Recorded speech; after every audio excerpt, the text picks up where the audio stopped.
I never thought I'd be standing in front of my father's grave, not mourning his death, but celebrating my victory over the woman who killed him. My name is Victoria Cambridge, and 6 months ago, I buried my father. But 3 months ago, I destroyed the woman who stole everything from me. This isn't just a story about revenge. It's about how far someone will go for money, how blind love can make a dying man, and how the daughter everyone underestimated became the architect of the most satisfying downfall you'll ever hear.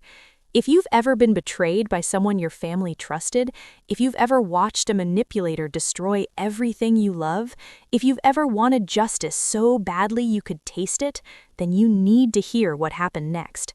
Because what I'm about to tell you, the courts called it legal, my stepmother called it ruthless, but I call it exactly what she deserved. Before I take you through every twist of this nightmare, do me a favor, hit that subscribe button right now, because I share stories like this every single week. Real stories, raw stories, stories about people who fought back when life tried to break them. And trust me, you won't want to miss what's coming next on this channel. Now, let me tell you about the day my perfect life shattered into a million pieces. 2 years ago, my life was exactly what everyone dreams of. My father, Jonathan Cambridge, was a successful commercial real estate developer in Manhattan. Not billionaire status, but comfortable, very comfortable. We're talking about a portfolio worth approximately $47 million, a penthouse overlooking Central Park, and a family legacy built over 30 years. My mother, Caroline, died when I was 19, breast cancer that metastasized faster than anyone expected. I was 28 when this story begins, working as a corporate attorney at a mid-tier firm, making my own way, but always knowing I had my father's support and love. Dad and I were close, incredibly close. After Mom died, we became each other's anchors. Every Sunday, we'd have brunch at Balthazar in Soho. We'd talk about everything, my cases, his latest projects, politics, books, life. He was my best friend, my mentor, my hero. He was also lonely. I understood that. 9 years is a long time to be alone when you're accustomed to partnership. I actually encouraged him when he mentioned he'd started dating again. I wanted him to be happy. I wanted him to find companionship in his later years. God, I was so naive. Her name was Melissa Hartley, and she was perfect. Too perfect.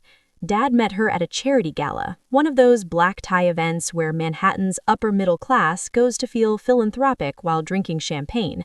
She was 39, 13 years younger than Dad, but not so young that it seemed inappropriate.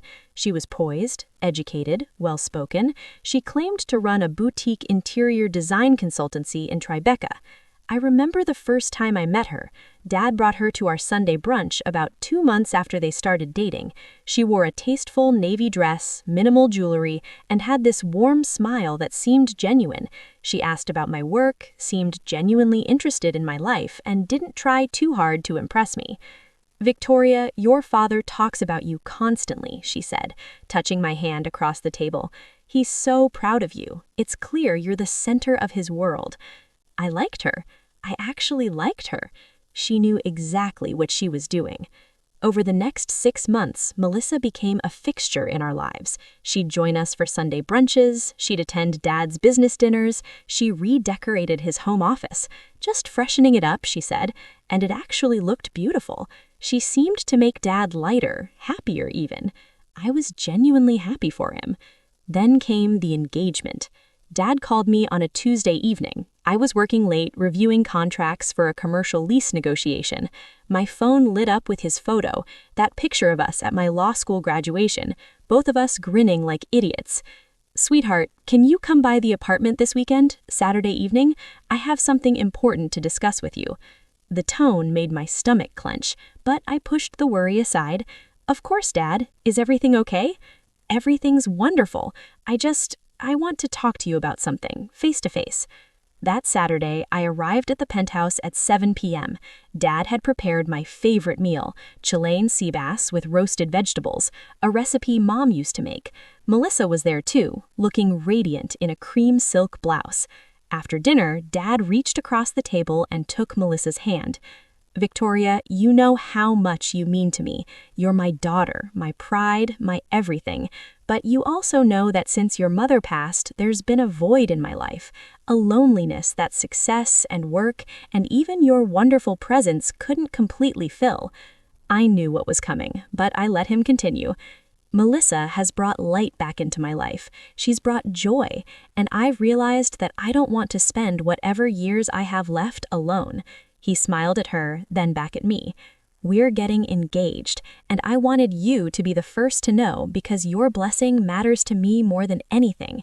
Melissa looked at me with eyes that seemed to glisten with emotion. Victoria, I would never presume to replace your mother. No one could.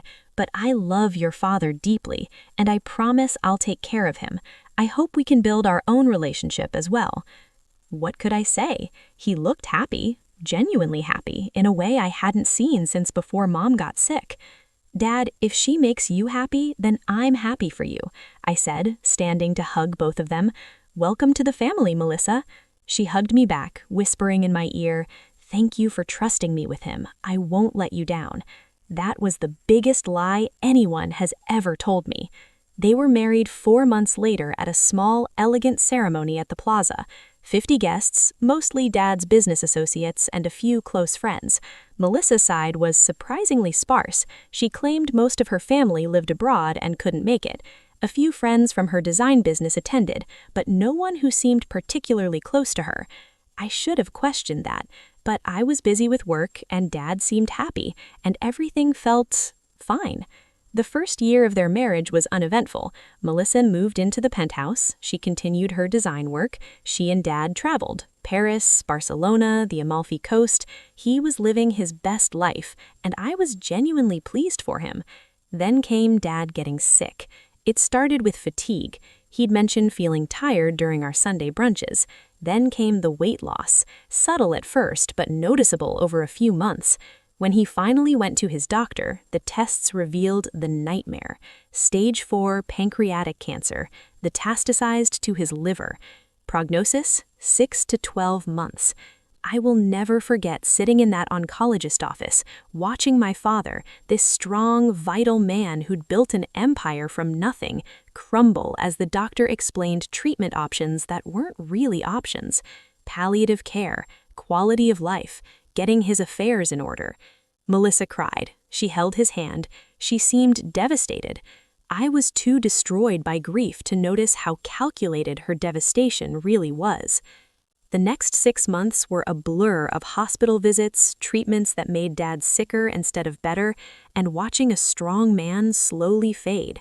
But through it all, Melissa was there. She was attentive, caring, almost obsessively devoted. She'd insist on accompanying him to every doctor's appointment. She'd prepare special meals based on whatever nutritional guidelines the oncologists recommended. She'd manage his medications, his schedule, his entire life. At first, I was grateful. I was trying to balance my demanding job with being there for Dad, and having Melissa handle the day-to-day care seemed like a blessing. But slowly, almost imperceptibly, she started creating distance between Dad and me. It started with scheduling. I'd call to arrange a visit, and Melissa would answer Dad's phone. "Oh, Victoria, he's resting right now. The treatment really took it out of him today. Maybe give him a few days." Or, "The doctor said he needs to limit stress and visitors, just close family for now." I was close family. I was his daughter, but somehow Melissa made it sound reasonable. Then there were the missed Sunday brunches. Our sacred tradition for 28 years suddenly became too difficult for him to go, or he's not feeling up to going out. I'd offer to come to the apartment instead, but Melissa would deflect. "He's sleeping, he's having a bad pain day, maybe next week." When I did manage to see him, Melissa was always there, always hovering, always managing the conversation, steering it away from anything stressful, which apparently included his business, his estate planning, and anything of substance. I started noticing changes in Dad's demeanor. He seemed more withdrawn, less engaged. He'd look at me with this sadness in his eyes that I couldn't quite understand. One Sunday, one of the rare times I got him alone when Melissa ran out to pick up a prescription, I held his hand and asked directly, "Dad, are you okay? I mean, obviously you're not okay, but are you okay? You seem different." He looked at me for a long moment, and I saw something flicker in his eyes. Fear? Regret? But then he squeezed my hand and smiled weakly. "I'm fine, sweetheart. Just tired. The medication makes me foggy, but I'm glad you're here." "I want to be here more, Dad. I miss our time together." "I know. I miss it too. But Melissa's right. I need to conserve my energy. We'll have time. I promise." We didn't have time. That was the cruelest lie of all. In month 8 of his diagnosis, Melissa announced they were updating Dad's estate planning. "The lawyers said it's important to have everything in order," she explained during one of my visits when Dad was napping in the bedroom. "You know, just to make sure there are no complications later. Clean transfers, updated beneficiaries, that sort of thing." "I can help with that," I offered immediately. "I'm an attorney. I can review everything, make sure it's—" "Oh, we've already hired someone," Melissa interrupted smoothly. "A specialist in estate planning, very reputable. Your father wanted someone who focuses exclusively on this area. No offense to your corporate law expertise." That should have been my first major red flag. Dad knew I was perfectly capable of reviewing estate documents. Why wouldn't he want my input? But I was drowning in grief, working 60-hour weeks to distract myself from the inevitability of losing him, and I told myself I was being paranoid. Then came the day that changed everything. It was a Thursday afternoon. I'd taken a half day off work to visit Dad. When I arrived at the penthouse, I used my key. I'd had a key to my father's home my entire adult life. The apartment was quiet. I called out, but got no response. I walked through the living room toward Dad's bedroom, and that's when I heard Melissa's voice, low and urgent, coming from his study. "It needs to be in my name, Jonathan. It's the only way to avoid the estate taxes and ensure a smooth transition. Your attorney explained this, remember?" I froze outside the door, which was slightly ajar. Dad's voice was weak, confused. "But, Victoria, my daughter should inherit." "And she will," Melissa cut him off, her voice taking on a soothing, almost hypnotic quality. "She'll inherit through me. This is just a technicality for tax purposes. Trust structures, Jonathan. It's complicated, but this protects her, protects both of us. You trust me, don't you? Haven't I taken care of you? Haven't I been here every single day and night?" "Yes, but—" "No buts, darling. You're exhausted. You're not thinking clearly because of the pain medication. The attorneys have explained this is the standard approach. All you need to do is sign here and here. Then you can rest." I should have burst through that door. I should have stopped whatever was happening right then and there. But I was paralyzed. Part of me couldn't believe what I was hearing. Part of me wanted to believe there was an innocent explanation. I heard papers rustling. I heard Dad's labored breathing. I heard Melissa's satisfied, "There we go. All done. I'll let you rest now, sweetheart." I quickly retreated to the living room and pretended I'd just arrived, as Melissa emerged from the study, a folder of documents in her hand. "Victoria, I didn't hear you come in." Her smile was warm, but there was something in her eyes, a flash of calculation, of assessment. "Just got here. How's Dad?" "Resting. He had a rough morning. Maybe come back tomorrow?" "I'd like to see him, just for a few minutes." Something hardened in Melissa's expression, but she maintained her pleasant tone. "The doctor said—" "Melissa, he's my father. I'm going to say hello." I walked past her into the study before she could stop me. Dad was in his recliner, looking pale and exhausted, but when he saw me, his face lit up. "Sweetheart, I was hoping you'd come today."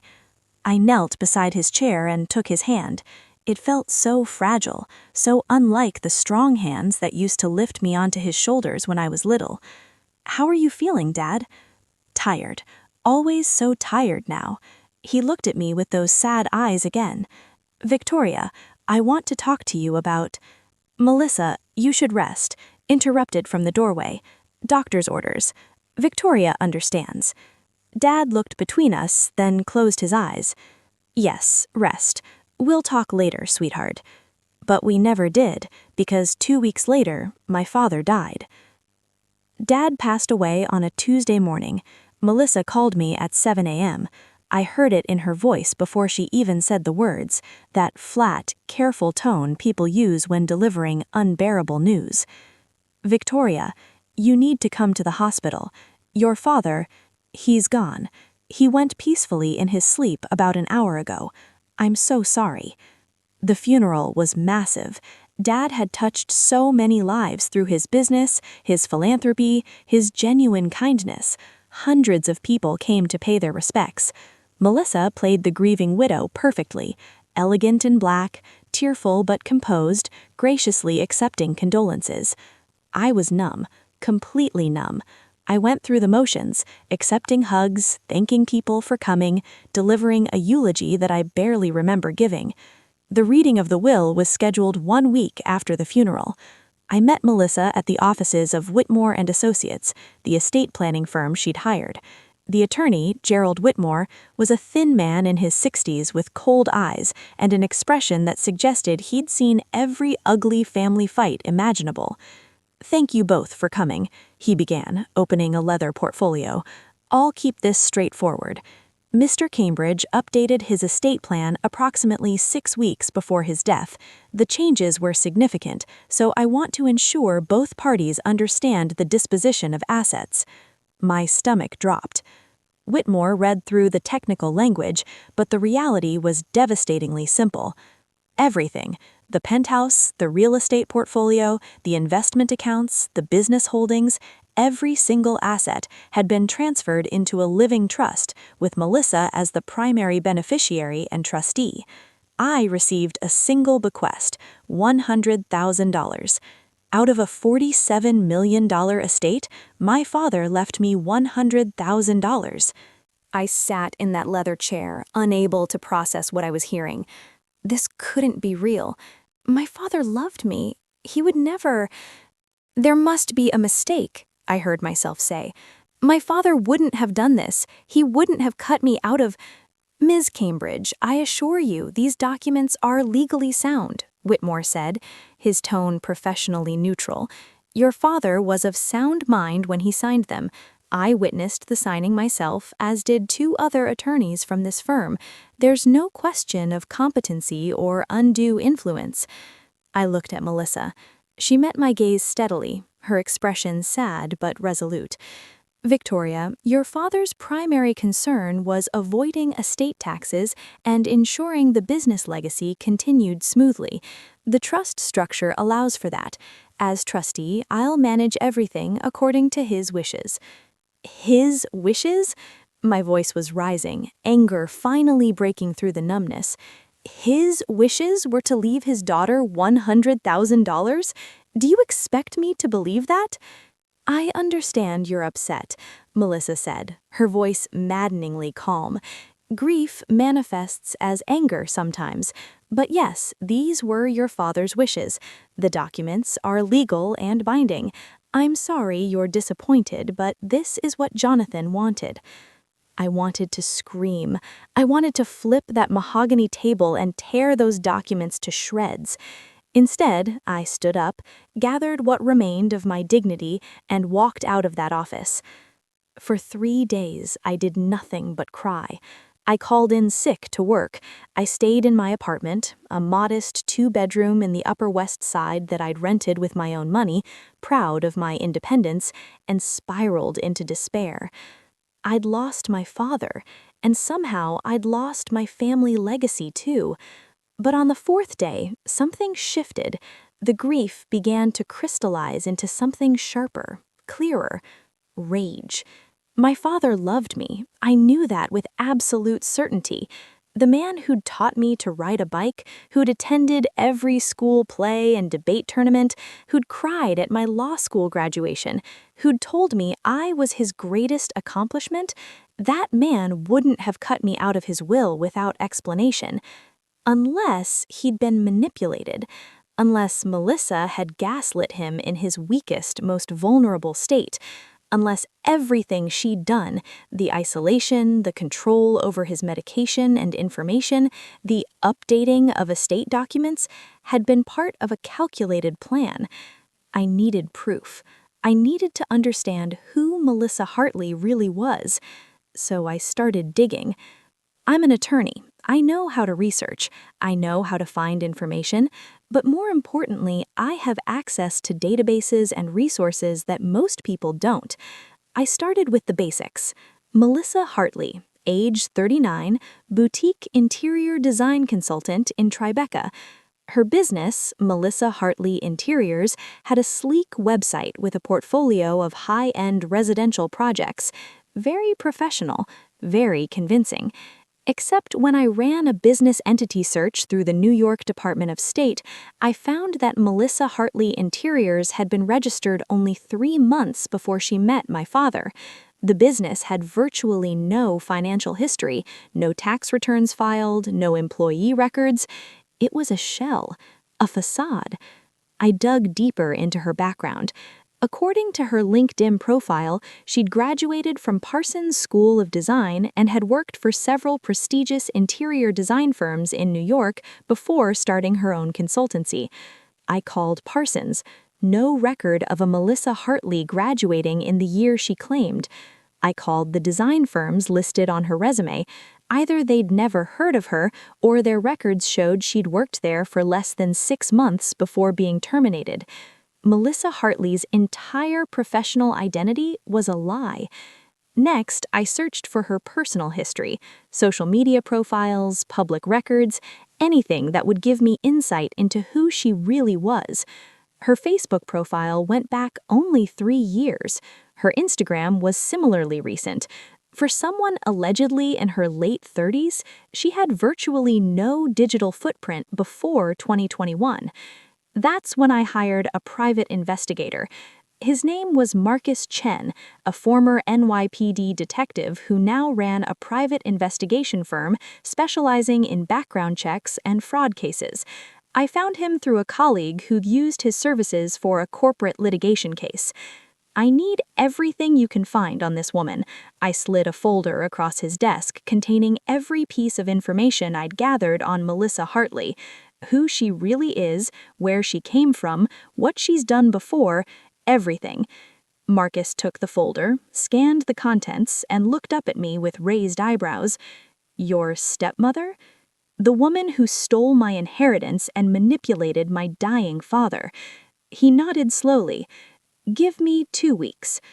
12 days later, Marcus called me back to his office. The file he placed in front of me was 3 inches thick. Victoria, sit down. You're going to want to be sitting for this. I sat. Melissa Hartley isn't her real name.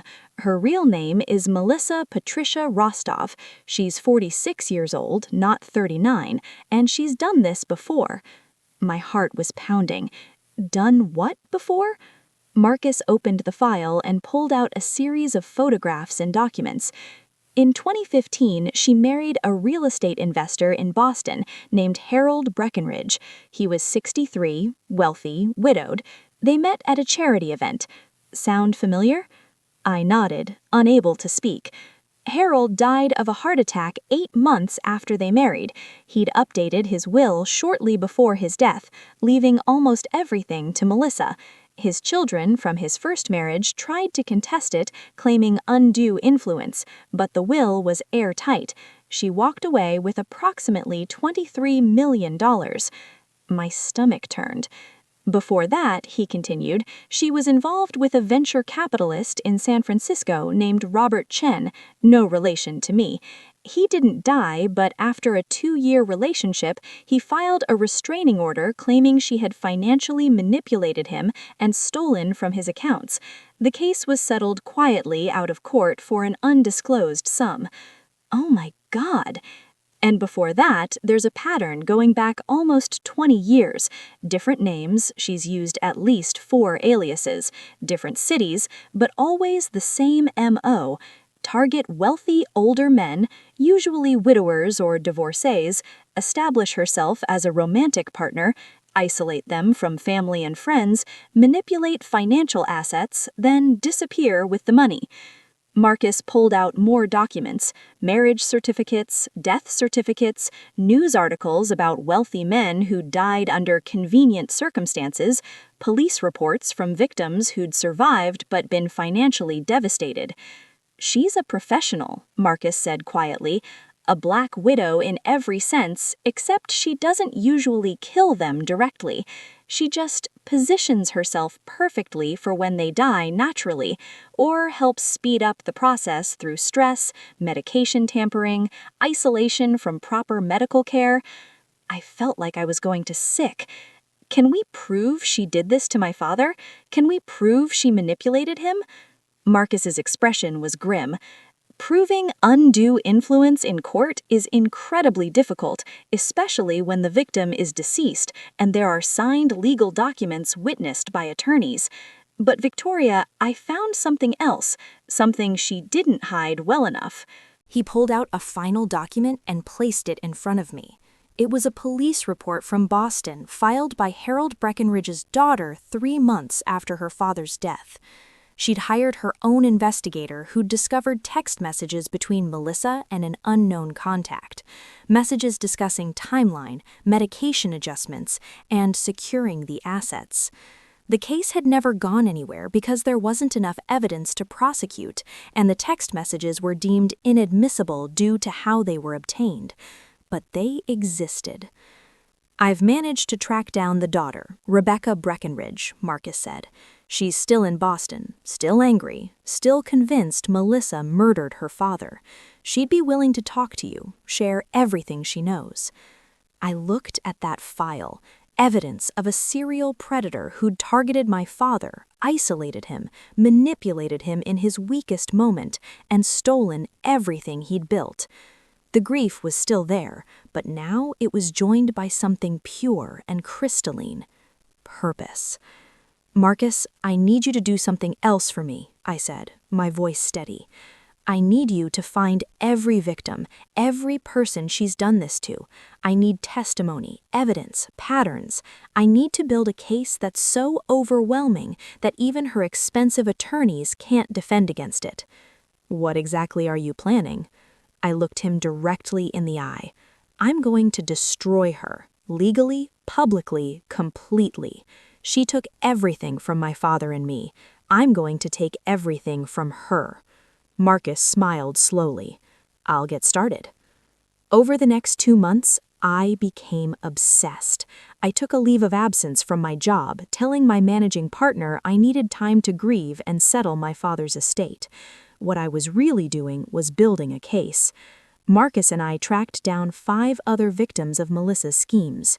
3 were deceased. Their adult children were the ones who talked to us. 2 had survived their relationships with her but had been financially devastated. Each story was hauntingly similar to my father's.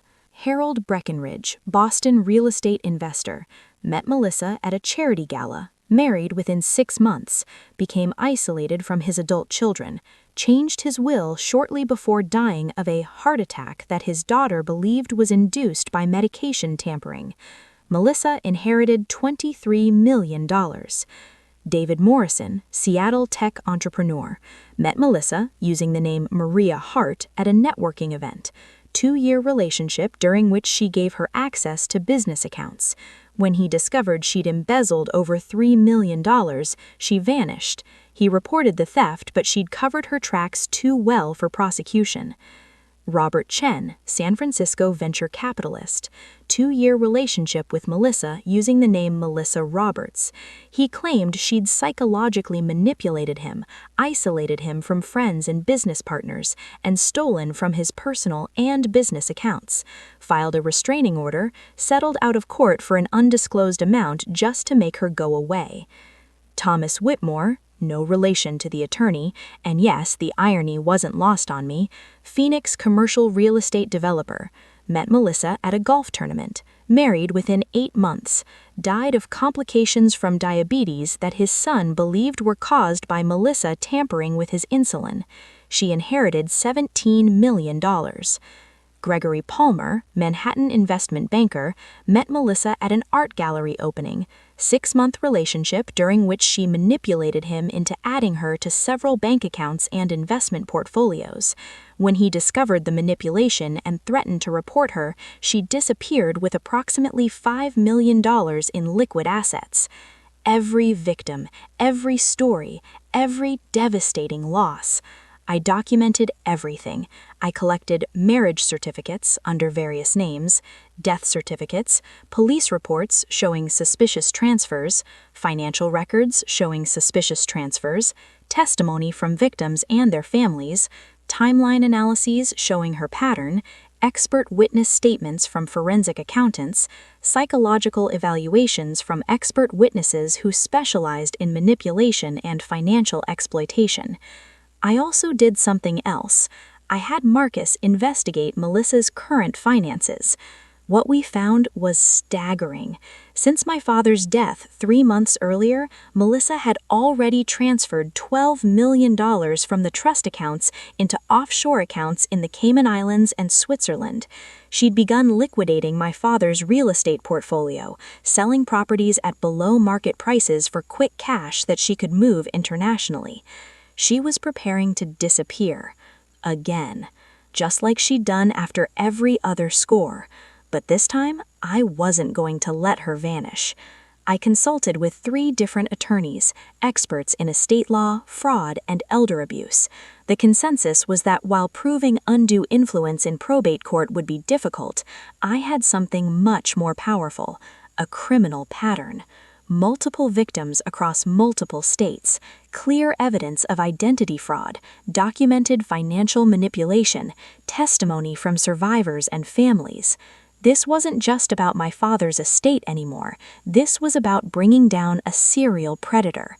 I compiled everything into a comprehensive file, over 800 pages of evidence, testimony, financial records, and legal analysis. Then I did 3 things. First, I filed a formal complaint with the Manhattan District Attorney's Office, specifically the Elder Abuse and Financial Exploitation Unit. I included the entire file and requested a full criminal investigation.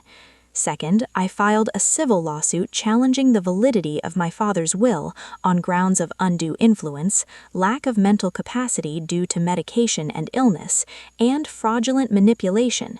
I included all the evidence of Melissa's pattern with other victims as evidence of her intent and methodology. Third, and this was the most satisfying part, I called a press conference. I scheduled the press conference for a Thursday afternoon at the Manhattan Press Club. I invited every major news outlet in New York, the Times, the Post, the Daily News, local TV stations, legal blogs, everyone. I titled it, Serial Predator Exposed: How One Woman Exploited Vulnerable Wealthy Men for Decades. The room was packed, cameras everywhere, reporters with notepads and recorders, and sitting in the back row, having clearly heard about the press conference through her attorney, Melissa. She looked different than the composed, elegant woman I'd met 3 years ago. Her expression was tight, controlled, but I could see the rage simmering beneath the surface. Good. I stood at the podium, a folder of documents in front of me, and began. My name is Victoria Cambridge. 3 months ago, I buried my father, Jonathan Cambridge, a respected commercial real estate developer and beloved member of this community. Today, I'm here to expose the woman who manipulated, exploited, and ultimately stole everything from him in his final, most vulnerable months. I laid out the entire story, my father's illness, Melissa's systematic isolation of him from me and others who loved him, the suspicious updating of his estate plan while he was heavily medicated and dying, the revelation that she'd left me, his only child, with just $100,000 out of a $47 million estate. Then I revealed the real story, Melissa's pattern of targeting wealthy, vulnerable men for decades. The list of victims, the documented evidence, the millions of dollars she'd stolen over 2 decades. I displayed photographs of every victim on a screen behind me. I read excerpts from police reports. I shared testimony from survivors and grieving family members. "This woman," I said, gesturing toward where Melissa sat, her face now pale, "is a serial predator. She has destroyed families, stolen legacies, and quite possibly contributed to the deaths of multiple men through psychological manipulation and neglect of their medical care. She targeted my father because he fit her profile: wealthy, recently widowed, lonely, and in declining health. She saw him not as a human being, but as a payday."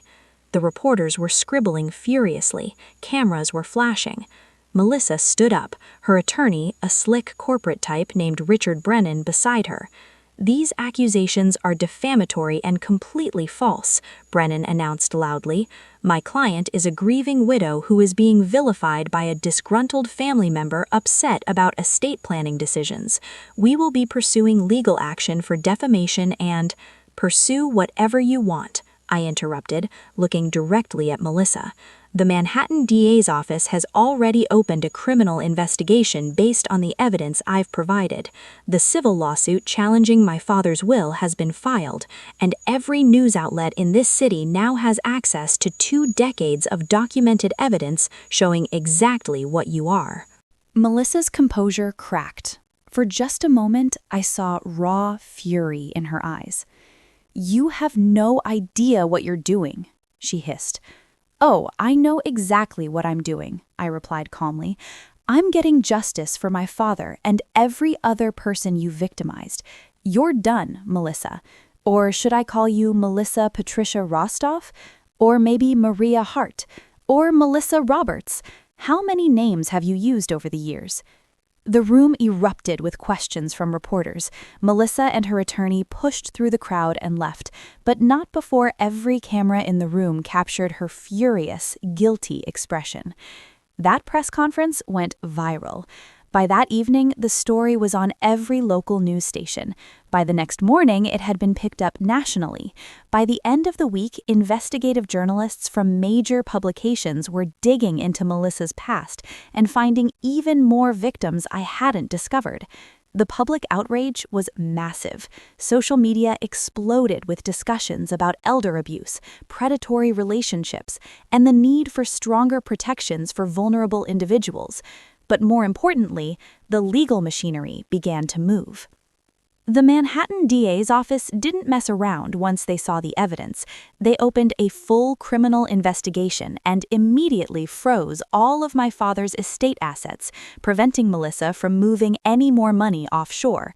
They also contacted law enforcement in Boston, Seattle, San Francisco, and Phoenix, opening investigations into her activities in those jurisdictions. Within 6 weeks, Melissa Patricia Rostov was indicted on multiple charges: grand larceny in the first degree, multiple counts; identity fraud, multiple counts; elder abuse and financial exploitation, multiple counts; wire fraud related to the offshore transfers; and forgery related to documents in several cases. The prosecution's case was devastating. They had testimony from 5 families. They had financial forensics showing her pattern of manipulation and theft.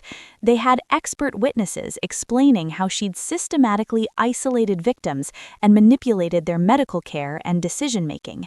Her attorney tried to negotiate a plea deal, but the DA's office refused. They wanted to make an example of her, to send a message about protecting vulnerable individuals from predators like her.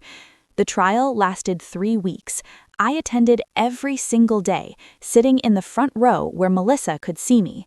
The evidence was overwhelming. The prosecution painted a picture of a calculating, ruthless woman who'd spent 2 decades targeting wealthy men in vulnerable positions, manipulating them psychologically and financially, and then disappearing with their money. The defense tried to argue that she genuinely loved these men, that the financial arrangements had been gifts made willingly, that there was no evidence of criminal intent. But then, the prosecution played the recording. Remember those text messages Marcus had found from the Boston case? His team had done some additional digging and found the actual phone that had sent those messages. Melissa hadn't been as careful as she thought about wiping her digital trail. The jury heard text messages between Melissa and a contact saved as Legal Eagle, later identified as a corrupt attorney who'd helped her set up shell companies and offshore accounts. Messages like, "Timeline moved up. Target health declining faster than expected. Need to secure assets within 2 weeks. Isolation effective. Daughter asking questions but no access. Medication keeping him compliant.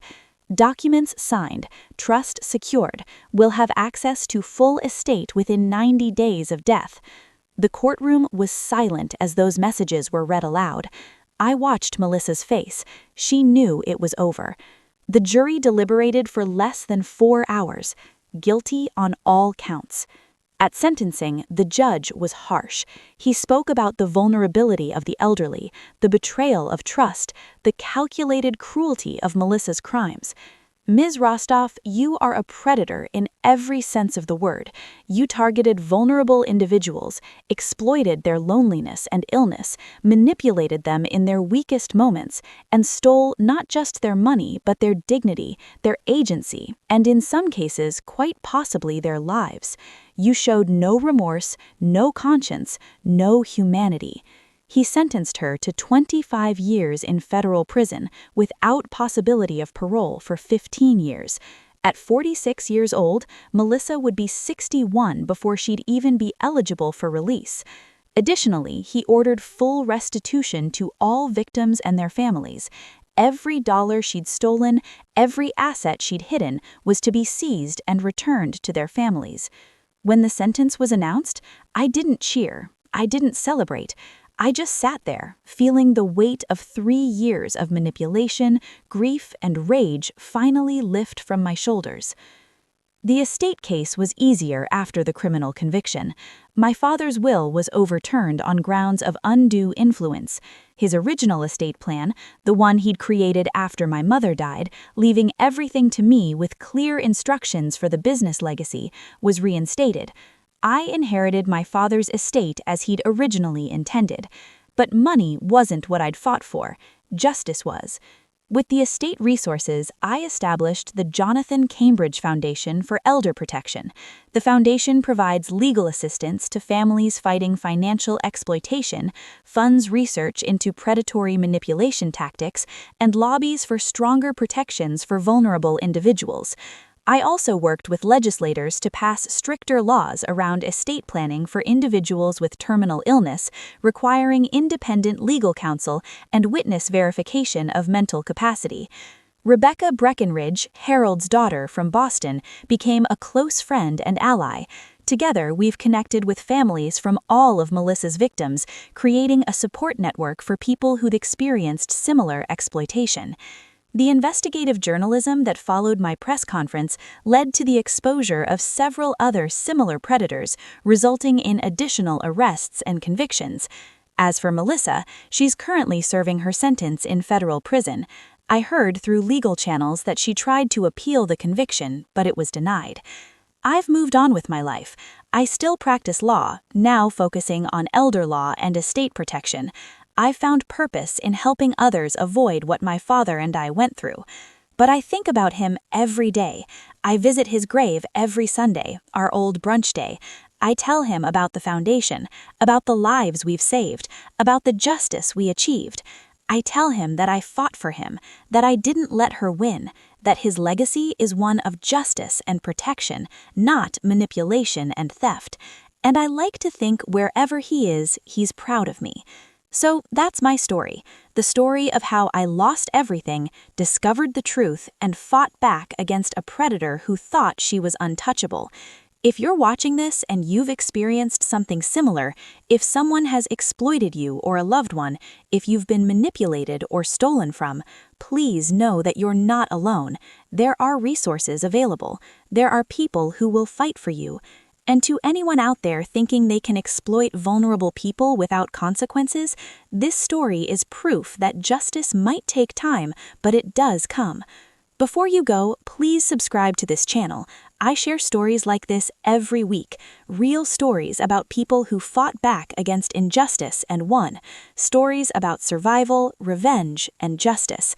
Comment below and let me know, have you ever experienced betrayal from someone you trusted? How did you handle it?